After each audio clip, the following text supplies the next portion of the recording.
જાડેશ્વર વિશ્વ ગાયત્રી મંદિર ખાતે શ્રી શ્રી શ્રી 1008 મહામંડલેશ્વર સ્વામી અલગગીરી મહારાજની પ્રેરણાથી 26માં નર્મદા જયંતિ મહોત્સવની ઉજવણી થનાર છે, જેના ભાગરૂપે ગાયત્રી મહાપુરાણ કથાનો પ્રારંભ થતા પોથયાત્રા નીકળી હતી।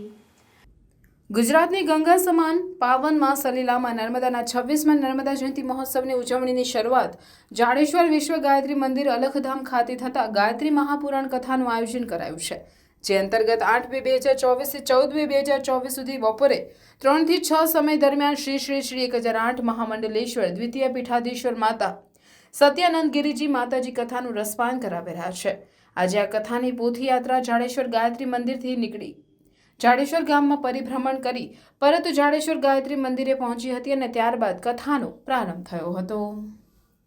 આજથી 8 તારીખે ગાયત્રી મહાપુરાણ કથા ચાલુ થઈ છે અને આજે 3 વાગે ગાયત્રી મહાપુરાણની શોભાયાત્રા નીકળી જાડેશ્વર ગામમાંથી થઈ પરત આવીને આજે 3 થી 6 ગાયત્રી મહાપુરાણની કથા ચાલુ કરવામાં આવશે અને કાલથી વિવિધ કાર્યક્રમો ચાલુ થશે। 14 તારીખ લગી ગાયત્રી મહાપુરાણની પૂર્ણાવતી છે।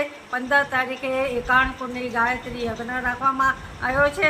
રાત્રે ડાયરો રાખવામાં આવ્યો છે સંગીતમય અને 16 તારીખે મહા આરતી 1.25 લાખ દીવા પ્રગટ આવશે।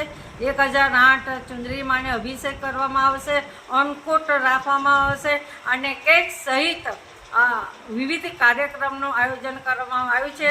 તો માં નર્મદા જયંતિમાં ભરૂચની જનતાને ભાવભર્યું આમંત્રણ છે અને મહાપ્રસાદનું પણ આયોજન કરવા રાખેલ છે।